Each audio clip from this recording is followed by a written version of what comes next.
feud. Hindi porket nasa harap ka ng camera and you lead a very public life, ibig sabihin niyan, hindi mo na pinagdaraanan ito. Dahil ang mga artista may kanila ring tinatawag na skeletons in the closet.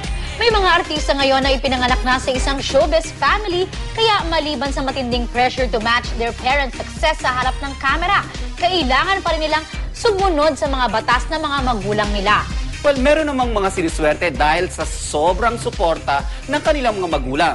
Nakakapag-aral sa ibang bansa, nakakabiyahe on a regular basis, and they also lead a very liberated life. Pero sa dulo ng lahat ng ito, paano nga ba naresolba ang mga family feuds? Umpisa na natin ang tsikahan dito lang sa Showbiz Exclusive! Nilinaw na ni Dingdong Dantes ang kumakalat na haka-haka tungkol sa pagpasok niya sa politika. Ngayong papalapit na ang local election next year, tatakbo ba siya sa halalan? Hindi naman po. In fact, busy po ako sa paggawa ng comics at paggawa ng pelikula. And I'm happy kung saan po ako ngayon sa trabaho ko. And marami po akong planong gawin sa industriyang to. So, I don't think it's for me. Kung hindi para kay Dong ang politika, tatanggapin kaya ng kanyang girlfriend na si Marian Rivera ang offer na tumakbo for a government position?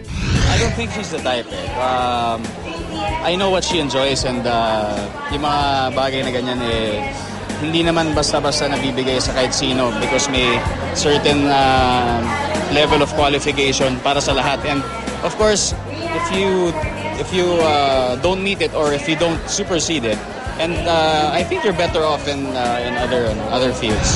Samantala, ano naman kaya ang say ni Dong sa mga artistang pumapasok na rin sa mundo ng politics? Baka may kanya-kanya silang reasons kung bakit. But definitely, yung obligation ko to do my small part in helping this country will remain. And in fact, hindi mawawala yung commitment kong yan.